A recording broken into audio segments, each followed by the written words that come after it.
नमस्कार साथियों, मैं दीप आज एक नई कहानी के साथ। तो आज मेरी एक कहानी है दो शिष्य की, जो एक साधु बाबा के शिष्य हैं।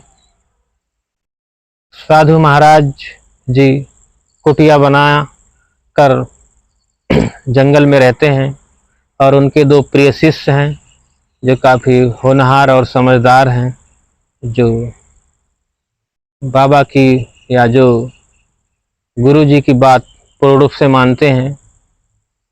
तो उनमें दो शिष्य होते हैं। उनमें से एक शिष्य की उम्र 25 वर्ष है और बड़े शिष्य की उम्र 45 वर्ष है।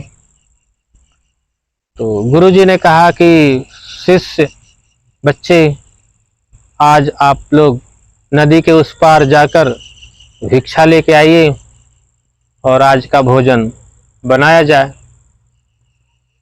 तो दोनों शिष्य नदी पार कर जाते हैं, भिक्षा लेकर आते हैं। जैसे नदी के पास पहुंचते हैं दोनों शिष्य, नदी पानी के साथ उफान मार रही है और वहां पर एक औरत मिलती है जो युवा है, करीबन 25-30 साल की। तो उस स्त्री ने दोनों शिष्य से बहुत निवेदन किया कि मान्यवर, मैं इस नदी में अगर जाऊं पार करने तो मैं बह जाऊंगी और मेरा इतना अनुभव ही नहीं है कि मैं नदी में पार कर लूं। आपसे मेरा विनम्र निवेदन है कि आप मुझे इस नदी से उस पार कर दीजिए, तब आपकी बड़ी कृपा होगी। यह बात सुनते ही जो बड़ा शिष्य था उम्र में, आग बबूला हो गया। मैं नहीं पार करा सकता। हमारे गुरु ने आदेश दिया है कि किसी भी स्त्री को छूना नहीं है, किसी स्त्री के मोह माया में बिल्कुल नहीं आना है और स्त्रियों से दूर रहना है। तो मैं नहीं पार करूंगा। जो छोटा शिष्य था उसने कहा कि मैं पार करा दूं। तो बड़े शिष्य ने मना किया तिरछी निगाहों से। तो जब बड़ा शिष्य नदी में आधी नदी क्रॉस करते हैं, उनका जब वो पीछे मुड़कर देखते हैं कि